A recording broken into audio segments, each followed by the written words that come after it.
Welcome to inspired PSC 2024 June 8-ാം തീയതി നടന്ന CPO എക്സാമിന് ചോദിച്ച 10ഓളം കറണ്ട് അഫയേഴ്സ് ആണ് നമ്മൾ ഇന്ന് ഡിസ്കസ് ചെയ്യുന്നത്. ഇതിൽ കണക്റ്റഡ് ഫാക്ട്സ് ഞാൻ ഉൾപ്പെടുത്തിയിട്ടുണ്ട്. അതുകൊണ്ട് നിങ്ങൾക്ക് വരാൻ പോകുന്ന എക്സാമിന് വളരെ ഉപകാരപ്രദമായിരിക്കും. ബഡ്ജറ്റ്, നാരീശക്തി, MS സ്വാമിനാഥൻ, ചന്ദ്രയാൻ തുടങ്ങി ISRO സാറ്റലൈറ്റ് വരെ നമ്മൾ ഈ കഴിഞ്ഞ PSC എക്സാമുകളിലൊക്കെ കണ്ടുവരുന്ന അതേ ടോപ്പിക്സ് തന്നെയാണ് ഈ പ്രാവശ്യം ചോദിച്ചിട്ടുള്ളത്. അപ്പോൾ ഒട്ടും സമയം കളയാതെ തന്നെ നമുക്ക് വീഡിയോയിലോട്ട് പോകാം. ആദ്യ ചോദ്യം, 2024 ഓസ്കാർ അവാർഡ് നേടിയ മികച്ച ചിത്രം ഏത് എന്നാണ്. Answer Oppenheimer. അണുബോംബിന്റെ പിതാവായ റോബർട്ട് ഓപ്പൺഹൈമറുടെ ജീവിതം പറഞ്ഞ മൂവിയാണ് ഓപ്പൺഹൈമർ. ഇതിന് ബാഫ്റ്റയിലും അതുപോലെ ഓസ്കാർ, ഗോൾഡൻ ഗ്ലോബിലെല്ലാം പുരസ്കാരം ലഭിച്ചിട്ടുണ്ട്. മികച്ച ചിത്രം ഉൾപ്പെടെ 7 പുരസ്കാരങ്ങളാണ് ഓസ്കാറിൽ ഓപ്പൺഹൈമർ നേടിയിരിക്കുന്നത്. മികച്ച സംവിധായകൻ ഓപ്പൺഹൈമറിന്റെ സംവിധായകനായ ക്രിസ്റ്റഫർ നോളന് ലഭിച്ചു. അതുപോലെ മികച്ച നടനായിരുന്നു കിലിയൻ മർഫി. അദ്ദേഹവും ഓപ്പൺഹൈമറിലെ അഭിനയത്തിനാണ് മികച്ച നടനുള്ള ഓസ്കാർ പുരസ്കാരം കിട്ടിയത്. കിലിയൻ മർഫി മികച്ച നടനുള്ള ഓസ്കാർ പുരസ്കാരം നേടുന്ന ആദ്യ ഐറിഷ് താരമായിരുന്നു കിലിയൻ മർഫി.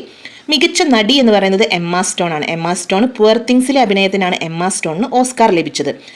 അങ്ങനെ 7 പുരസ്കാരമാണ് ഇതുൾപ്പെടെ 7 പുരസ്കാരമാണ് ഓസ്കാറിൽ ഓപ്പൺഹൈമർ നേടിയിരിക്കുന്നത്.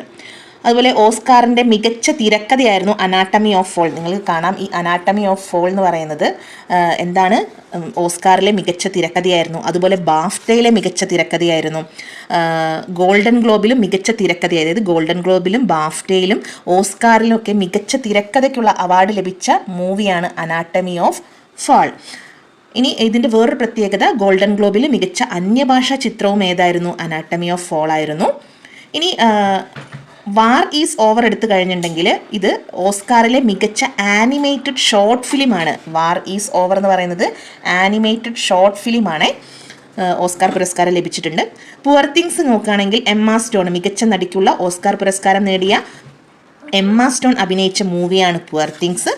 അതുപോലെ ഇനി നമുക്ക് നോക്കേണ്ടത് എന്താണെന്ന് വെച്ചാൽ, ഞാൻ നേരത്തെ പറഞ്ഞു, ഗോൾഡൻ ഗ്ലോബിൽ 5 പുരസ്കാരമാണ് ഓപ്പൺഹൈമർ നേടിയതെങ്കിൽ ഓസ്കാറിൽ 7 പുരസ്കാരമായിരുന്നു.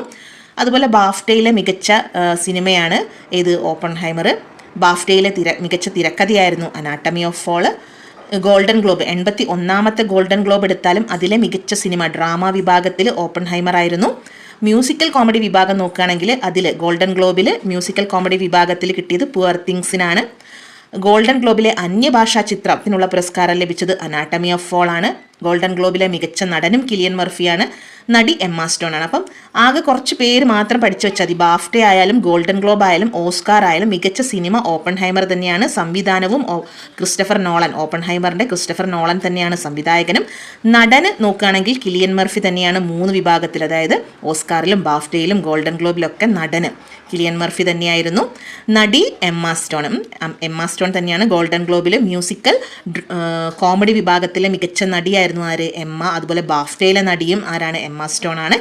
ഓസ്കാറിലെ നടിയും എമ്മ സ്റ്റോൺ ആണ്. അതുകൊണ്ട് ഇപ്രാവശ്യം ഈ 3 ഫിലിം അവാർഡും കുറച്ച് പേര് മാത്രം ഒരു അവാർഡ് മാത്രം പഠിച്ചാൽ മതി, നമുക്ക് 3 എണ്ണത്തിൻ്റെയും ആൻസർ ലഭിക്കുന്നതാണ്.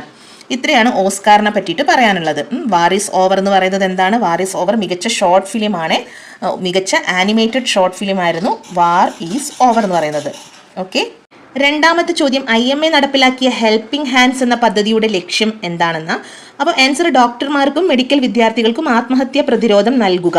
അപ്പോൾ ഇത് ഇന്ത്യൻ സൈക്കാട്രിക് സൊസൈറ്റിയും കേരള സ്റ്റേറ്റും കേരള ഗവൺമെൻറ് മെഡിക്കൽ ഓഫീസേഴ്സ് അസോസിയേഷനും സഹകരിച്ച് 2023-24 വർഷങ്ങളിൽ ആരംഭിച്ച ഒരു പദ്ധതിയാണ് IMA ഹെൽപ്പിംഗ് ഹാൻഡ്സ്. ഇത് വൈകാരിക പിന്തുണ നൽകാനും ഡോക്ടർമാർക്കും മെഡിക്കൽ വിദ്യാർത്ഥികളുടെയൊക്കെ ആത്മഹത്യ കുറയ്ക്കാനൊക്കെ വേണ്ടിയിട്ടും അവരുടെ പ്രതിസന്ധി ഘട്ടത്തിൽ മെഡിക്കൽ വിദ്യാർത്ഥികൾക്ക് വൈകാരിക പിന്തുണ നൽകുക, അതുപോലെ മാനസികമായിട്ട് സപ്പോർട്ട് നൽകുക, എന്താ പറയുക, ഫസ്റ്റ് എയ്ഡ്, അവർക്ക് മെൻ്റലി സപ്പോർട്ടൊക്കെ നൽകുക എന്ന ലക്ഷ്യത്തോടു കൂടി ആരംഭിച്ചൊരു പദ്ധതിയായിരുന്നു IMA ഹെൽപ്പിംഗ് ഹാൻഡ്സ്. ഇനി നമുക്ക് തൃശ്ശൂർ ജില്ലയിലൊരു പദ്ധതി ആരംഭിച്ചിട്ടുണ്ടായിരുന്നു. അത് കുട്ടികളിൽ വർദ്ധിച്ചു വരുന്ന ആത്മഹത്യയും ആത്മഹത്യാ പ്രവണതയൊക്കെ തടയാൻ വേണ്ടി ഒരു ആത്മഹത്യ പ്രതിരോധ പദ്ധതി, സൗഹൃദ സമേതം, എന്താണ് പദ്ധതിയുടെ പേര്, സൗഹൃദ സമേതം എന്ന പദ്ധതി ആരംഭിച്ച ജില്ലയാണ് തൃശ്ശൂർ. അതുപോലെ കേരള സർക്കാരിൻ്റെ ഒരു ആത്മഹത്യാ പ്രതിരോധ ക്യാമ്പയിനിങ് ഉണ്ടായിരുന്നു, ജീവൻ രക്ഷ. കേരള സ്റ്റേറ്റിൻ്റെ ഗവൺമെൻറ്റിൻ്റെ ആത്മഹത്യാ പ്രതിരോധ ക്യാമ്പയിനിങ്ങിൻ്റെ പേരാണ് ജീവൻ രക്ഷ. അതുപോലെ തൃശ്ശൂരിൽ ആരംഭിച്ച ആത്മഹത്യാ പ്രതിരോധ പദ്ധതിയാണ് സൗഹൃദ സമേതം.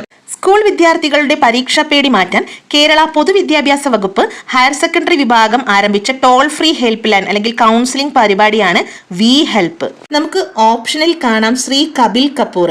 കപിൽ കപൂർ എന്ന് പറയുന്നത് 2023 പത്മഭൂഷൺ വിന്നറായിരുന്നു കപിൽ കപൂർ. അതേപോലെ കമലേഷ് ഡി പട്ടേലും 2023 പത്മഭൂഷൺ ലഭിച്ച വ്യക്തിയാണ്. കമലേഷ് ഡി പട്ടേലും ശ്രീ കപിൽ കപൂറും. ഓക്കെ, അതും കൂടെ ഒന്ന് ഓർത്തു വെക്കുക. നെക്സ്റ്റ് ചോദ്യം, 2024 പ്ലാനറ്റ് എർത്ത് പുരസ്കാര ജേതാവായ പ്രമുഖ പരിസ്ഥിതി ശാസ്ത്രജ്ഞനായ ഇന്ത്യക്കാരനാണ്. ആൻസർ ഡോക്ടർ എസ് ഫൈസിയാണ്. അപ്പോൾ ഡോക്ടർ എസ് ഫൈസി കൊല്ലം പോരുവഴി സ്വദേശിയാണ്. ഈ ഫൈസിക്ക് US ഓറിഗൺ സർവകലാശാല ആസ്ഥാനമായിട്ടുള്ള വേൾഡ് അലയൻസ് ഓഫ് സയൻറ്റിസ്റ്റ് ആണ് ഏത് പുരസ്കാരം നൽകുന്നത്? ഈ പ്ലാനറ്റ് എർത്ത് പുരസ്കാരം നൽകുന്നത്.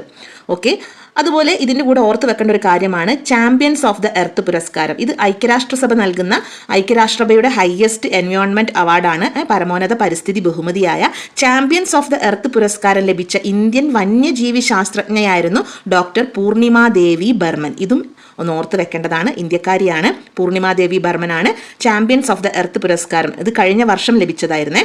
ഇനി ഇത് പരിസ്ഥിതിയുടെ ഓസ്കാർ എന്നറിയപ്പെടുന്ന പുരസ്കാരമാണ് എർത്ത് ഷോട്ട് പുരസ്കാരം. എർത്ത് ഷോട്ട് പുരസ്കാരം എന്ന് പറയുന്നത് പരിസ്ഥിതിയുടെ ഓസ്കാർ എന്നറിയപ്പെടുന്നു.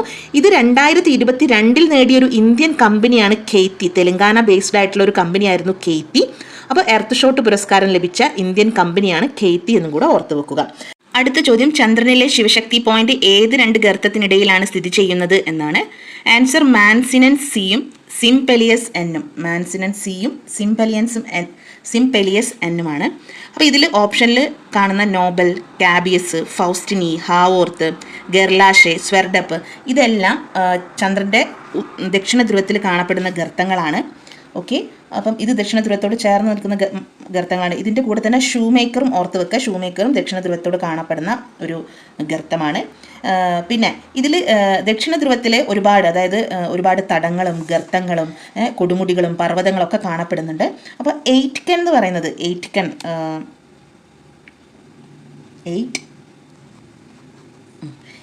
എന്ന് പറയുന്നത് ഒരു ബേസിനാണ്. ഇത് one of the most prominent and significant characteristics of moon എന്നാണ്. അതായത് ഏറ്റവും ഒരു വ്യത്യസ്തമാണ്, ഒരു സിഗ്നിഫിക്കൻറ്റ് ക്യാരക്ടറിസ്റ്റിക്സ് ആണ് ഈ ബേസിന്. ഓക്കെ, എയ്റ്റ്കൻ ബേസിൻ എന്ന് പറയുന്നത് എയ്റ്റ്കൻ തടം എന്ന് പറയുന്നത് ഓർത്ത് വെക്കുക. അതുപോലെ ചന്ദ്രനിൽ കാണുന്ന ഒരു കൊടുമുടിയുണ്ട്. ആ കൊടുമുടിയുടെ പേരും ഒന്ന് ഓർത്ത് വെക്കണം. എപ്സിലോൺ ആണ്. എപ്സിലോൺ എന്ന് പറയുന്നത് ചന്ദ്രനിൽ കാണപ്പെടുന്ന ഒരു പീക്കാണ് എപ്സിലോൺ. അപ്പോൾ ഈ ഗെർലാഷെ, സ്വെർഡപ്പ്, ഷൂമേക്കർ, ഹൗസ്റ്റിനി, ഹാവോർത്ത് ഇതെല്ലാം ചന്ദ്രനിൽ കാണപ്പെടുന്ന ഗർത്തങ്ങളാണെന്നും കൂടെ ഓർത്ത് വെക്കാം. ചന്ദ്രയാൻ 3യുടെ കുറച്ച് ഇമ്പോർട്ടൻ്റ് ആയിട്ടുള്ള ഫാക്ട്സ് നമുക്ക് നോക്കാം. ഇത് ആവർത്തിച്ച് വരുന്നുണ്ട് അല്ലേ. ഈ മിഷൻ ഡയറക്ടറും പ്രൊജക്ട് ഡയറക്ടറും എല്ലാം മുൻപ് ചോദിച്ച കാര്യങ്ങളാണ്. അപ്പോൾ ചന്ദ്രയാൻ 3 ഇന്ത്യയുടെ 3ാമത്തെ ദൗത്യമാണെന്ന് നമുക്കറിയാം. ചന്ദ്രയാൻ 2ൻ്റെ അതായത് അതിൻ്റെയൊക്കെ പരാജയപ്പെടാനുള്ള സാധ്യതകളൊക്കെ പരിഹരിച്ചുകൊണ്ടുള്ളൊരു ഫെയിലിയർ ബേസ്ഡ് ഡിസൈൻ ആയിരുന്നു ചന്ദ്രയാൻ 3 എന്ന് പറയുന്നത്.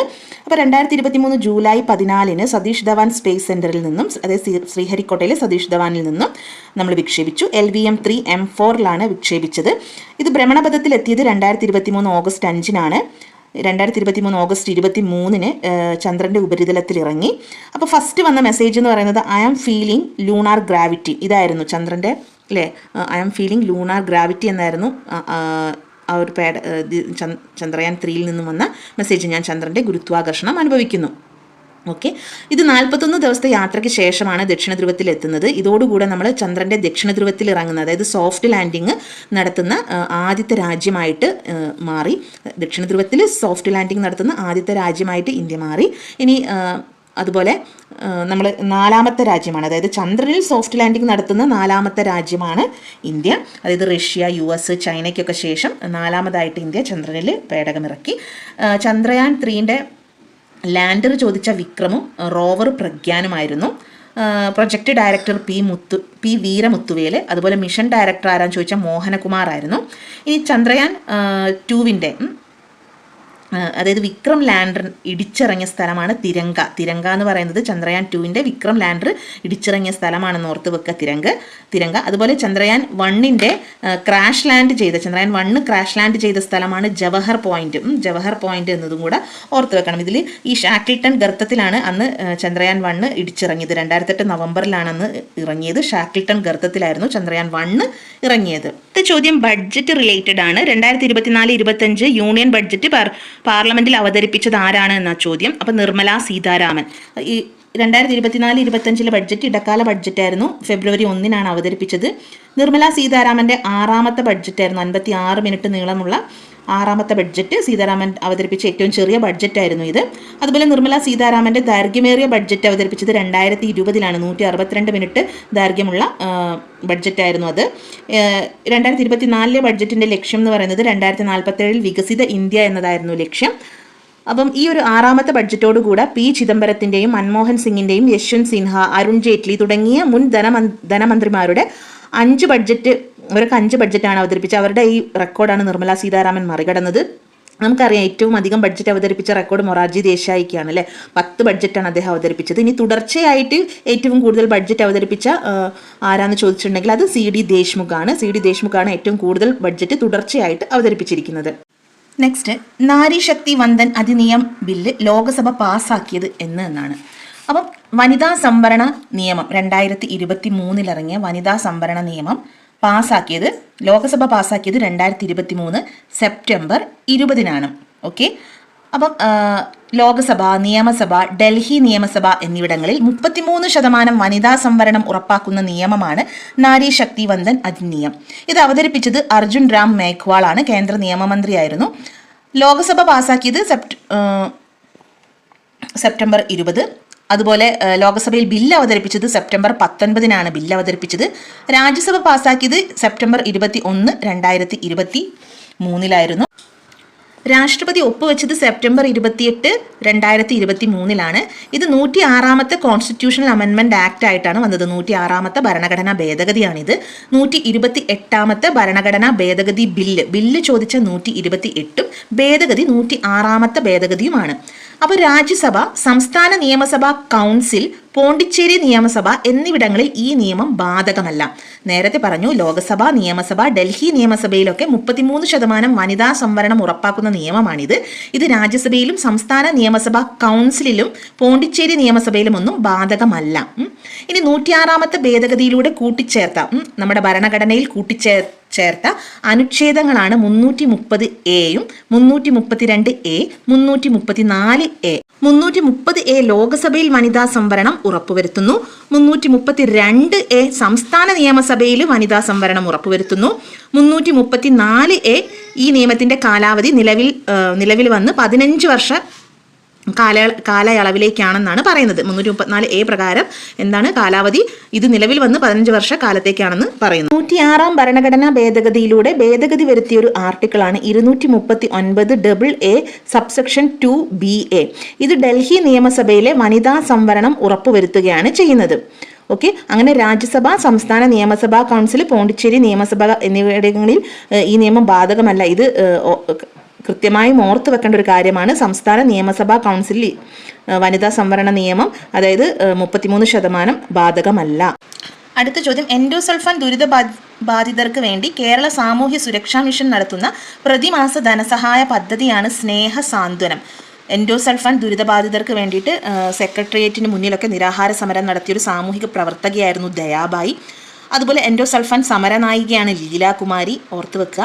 അപ്പോൾ ഇവരെയൊക്കെ ദുരന്തബാധിതരെ പുനരധിവസിപ്പിക്കാൻ കേരള സർക്കാർ ആരംഭിച്ച പദ്ധതിയാണ് സ്നേഹ സാന്ത്വനം. എൻഡോസൾഫാൻ നിർവീര്യമാക്കാൻ വേണ്ടിയിട്ട് കേരള സർക്കാർ ആവിഷ്കരിച്ചൊരു പദ്ധതിയായിരുന്നു ഓപ്പറേഷൻ ബ്ലോസം സ്പ്രിങ്. എന്താണ് ഓപ്പറേഷൻ ബ്ലോസം സ്പ്രിങ് എന്ന് പറയുന്നത്? എൻഡോസൾഫാൻ നിർവീര്യമാക്കാൻ വേണ്ടിയിട്ട് കേരള സർക്കാർ ആവിഷ്കരിച്ചൊരു പദ്ധതിയായിരുന്നു ഇത് സ്നേഹസാന്ത്വനം. ഇനി സ്നേഹഹസ്തം എന്താ നോക്കാം. സ്നേഹഹസ്തം എന്ന് പറയുന്നത് ആദിവാസി ജനതയ്ക്ക് ആരോഗ്യ സേവനങ്ങൾ നേരിട്ടെത്തിക്കാൻ വേണ്ടിയിട്ട് വനം വകുപ്പ് ആരംഭിച്ചൊരു പദ്ധതിയാണ് സ്നേഹഹസ്തം. എന്താണ് സ്നേഹഹസ്തം? ആദിവാസി ജനതയ്ക്ക് ആരോഗ്യ സേവനം നേരിട്ടെത്തിക്കുക എന്ന ലക്ഷ്യത്തോടു കൂടെ വനം വകുപ്പ് ആരംഭിച്ചൊരു പദ്ധതിയാണ് സ്നേഹഹസ്തം. ഇനിയൊരു സ്നേഹാരാമം ഇതൊക്കെ ഈ അടുത്ത് ന്യൂസ് പേപ്പറുകളിലൊക്കെ വന്നിട്ടുള്ളൊരു പദ്ധതികളാണ് സ്നേഹാരാമം, സ്നേഹഹസ്തം ഒക്കെ. അപ്പോൾ സ്നേഹാരാമം ആരാമം എന്ന് പറയുന്നത് എന്താ? പൂന്തോട്ടം അല്ലേ, പൊതു ഇടങ്ങളിലുള്ള മാലിന്യ നിക്ഷേപങ്ങളൊക്കെ ശുചീകരിച്ച് ഈ കേന്ദ്രങ്ങളൊക്കെ ശുചീകരിച്ചുകൊണ്ട് മാലിന്യ നിക്ഷേപങ്ങളൊക്കെ വൃത്തിയാക്കിക്കൊണ്ട് അവിടെ സൗന്ദര്യവൽക്കരണം നടത്തി ജനങ്ങൾക്ക് ഉപയോഗപ്രദമാക്കുന്ന ഇടങ്ങളാക്കി മാറ്റുന്ന ഒരു പദ്ധതിയാണ് സ്നേഹാരാമം. ആലോലം പദ്ധതി എന്ന് പറയുന്നത് 18 വയസ്സ്, അതായത് മാരക അസുഖം കാരണം ദുരിതം അനുഭവിക്കുന്ന 18 വയസ്സിന് താഴെ പ്രായമുള്ള കുട്ടികളുടെ ചികിത്സയ്ക്ക് ധനസഹായം നൽകുന്ന ഒരു പദ്ധതിയാണ് താലോലം. അതുപോലെ ശരണ്യ എന്ന് പറയുന്നത് അവിവാഹിതർ, വിവാഹമോചനം നേടിയവർ, തൊഴിൽ രഹിതരായ വിധവകൾ, പട്ടികജാതി പട്ടികവർഗ വിഭാഗത്തിലെ അവിവാഹിതരായ അമ്മമാർക്കെല്ലാം വരുമാന മാർഗം കണ്ടെത്താൻ സ്റ്റേറ്റ് ഗവൺമെന്റിന്റെ സ്വയം തൊഴിൽ വായ്പാ പദ്ധതിയാണ് ശരണ്യ പദ്ധതി. ഇനി സ്നേഹസ്പർശം നോക്കാം. സ്നേഹസ്പർശം എന്ന് പറയുന്നത് സംസ്ഥാനത്തെ അവിവാഹിതരായ അമ്മമാരുടെ ക്ഷേമത്തിന് പുനരധിവാസത്തിനും വേണ്ടി കേരള സർക്കാരിന്റെ ഒരു പദ്ധതിയാണ് സ്നേഹസ്പർശം. ഇത് എന്താണ്? അവിവാഹിതരായ അമ്മമാരുടെ ക്ഷേമത്തിനും പുനരധിവാസത്തിനുമായിട്ടാണ് സ്നേഹസ്പർശം. അടുത്ത ചോദ്യം, ISRO ഈ അടുത്ത് വിക്ഷേപിച്ച ഇൻസാറ്റ് 3DS ഏതു തരത്തിലുള്ള ഉപഗ്രഹമാണ് എന്നാണ്. കാലാവസ്ഥ ഉപഗ്രഹമാണ് ഇൻസാറ്റ് 3DS. അപ്പം ഇത് വിക്ഷേപിച്ചത് 2024 ഫെബ്രുവരി 17 കാലാവസ്ഥ നിരീക്ഷണ ഉപഗ്രഹമായ ഇൻസാറ്റ് 3DS വിക്ഷേപിച്ചത് ശ്രീഹരിക്കോട്ടയിലെ സതീഷ് ധവാൻ സ്പേസ് സെന്ററിൽ നിന്നും GSLV F-14. ഏതാണ്? GSLV F-14 ആണ് ഈ വിക്ഷേപണ വാഹനം. റോക്കറ്റ് ഉപയോഗിച്ചിട്ടായിരുന്നു വിക്ഷേപിച്ചത്. അപ്പോൾ കൃത്യമായ കാലാവസ്ഥാ നിരീക്ഷണം, കാലാവസ്ഥ പ്രവചനം, ദുരന്ത മുന്നറിയിപ്പ്, ഇതൊക്കെയാണ് ഈ 3DS ദൗത്യം. 2014 ഇൻസാറ്റ് 3Dയും 2016 ഇൻസാറ്റ് 3DR ഉപഗ്രഹങ്ങൾ നമ്മൾ വിക്ഷേപിച്ചിട്ടുണ്ടായിരുന്നു. അപ്പോൾ ഇതിൻ്റെയൊക്കെ ഒരു പിൻഗാമിയായിട്ടാണ് ഇൻസാറ്റ് 3DS വരുന്നത്. ഇത് ചുഴലിക്കാറ്റുകളൊക്കെ കണ്ടെത്താനും അതിൻ്റെയൊക്കെ വിനാശം കുറയ്ക്കാനൊക്കെ വഴിയൊരുക്കുന്ന ഉപകരണങ്ങളും ഇൻസ്ട്രുമെൻറ്റ്സ് ഒക്കെ അടങ്ങിയിട്ടുള്ളൊരു ഉപഗ്രഹ വിക്ഷേപണമാണിത്. ഇത് GSLVയുടെ 16ാമത്തെ വിക്ഷേപണമാണ്. ബർമ്മ മുതൽ ഗൾഫ് രാജ്യങ്ങൾ വരെയുള്ള അതായത് വൻ നാശം വിതയ്ക്കുന്ന ചുഴലിക്കാറ്റുകളൊക്കെ കൃത്യതയോടുകൂടെ കണ്ടെത്താൻ വേണ്ടിയിട്ടും നിരീക്ഷിക്കാനും പ്രവചിക്കാനൊക്കെ ഉള്ള ഒരു 3rd ജനറേഷൻ കാലാവസ്ഥ ഉപഗ്രഹമാണ് ഇൻസാറ്റ് 3DS. അപ്പം ISRO ഇത് വിക്ഷേപിച്ചത് ഫെബ്രുവരി 17, 2024 ഫെബ്രുവരി 17 വിക്ഷേപിച്ചതെന്ന് ഓർത്ത് വെക്കുക. GSLV F-14 വിക്ഷേപണം.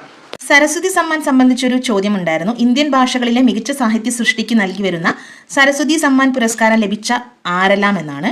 അപ്പം ഇതിൽ ആൻസർ ആരൊക്കെയെന്ന് ചോദിച്ചിട്ടുണ്ടെങ്കിൽ ശരൺകുമാർ ലിംബാളയും പ്രഭാവർമ്മയും, ഇവർക്ക് 2 പേർക്കാണ് ലഭിച്ചത്.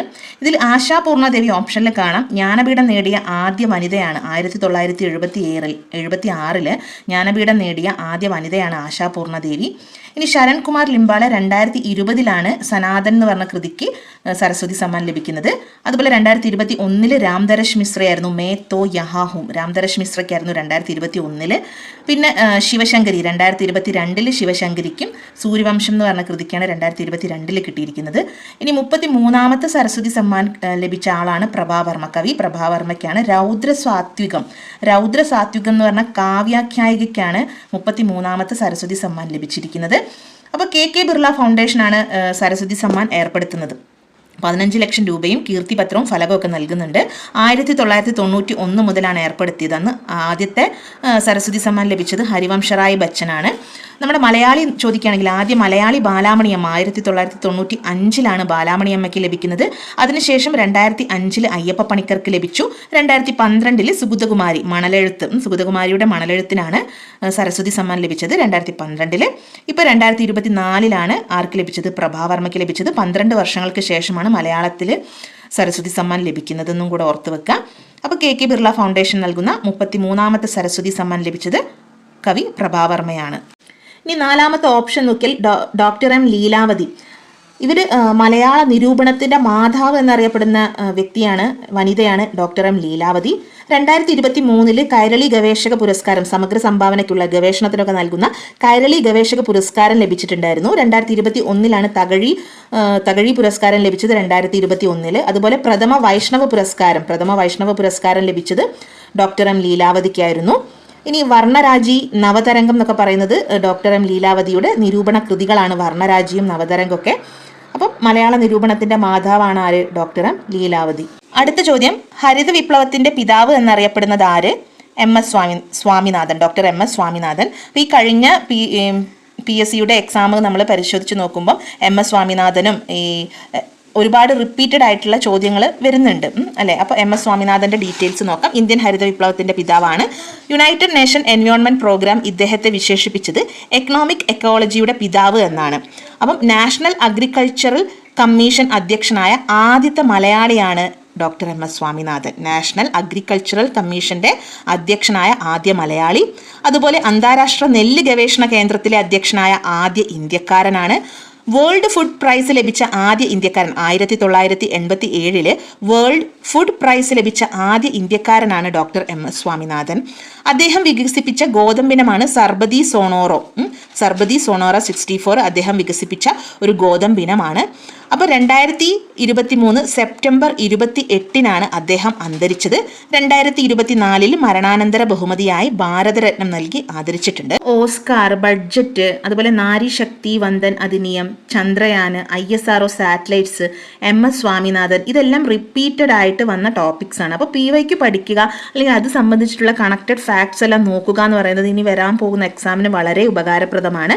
അതുകൊണ്ട് നമ്മൾ എപ്പോഴും PYQ അനാലിസിസ് ചെയ്തുകൊണ്ടിരിക്കണം. അതായത് നമ്മുടെ എക്സാമിൻ്റെ തൊട്ട് മുൻപ് വരുന്ന എക്സാമുകളിൽ ചോദിച്ചിരിക്കുന്ന കറണ്ട് അഫയേഴ്സ് ചോദ്യങ്ങളുടെ വിശകലനമോ അല്ലെങ്കിൽ അത് സംബന്ധിച്ചുള്ള വിവരങ്ങളെല്ലാം ശേഖരിച്ച് പഠിക്കുന്നത് വളരെ നല്ലതാണ്. അപ്പോൾ ഇതിൽ തന്നെ നമുക്ക് മനസ്സിലാക്കാൻ പറ്റും ഈ ഒരുപാട് ഓസ്കാറും ബഡ്ജറ്റും എല്ലാം റിപ്പീറ്റായിട്ട് വന്നിട്ടുള്ള ചോദ്യങ്ങളാണ്. ഇതോടുകൂടി വീഡിയോ വൈൻഡ് അപ്പ് ചെയ്യുകയാണ്. വീഡിയോയിലെ കണ്ടന്റ് ഇഷ്ടപ്പെട്ടാൽ സബ്സ്ക്രൈബ് ചെയ്യാൻ മറക്കരുത്. അതുപോലെ ഫ്രണ്ട്സിന് ഷെയർ ചെയ്യുകയും വേണം. Thank you so much. See you again.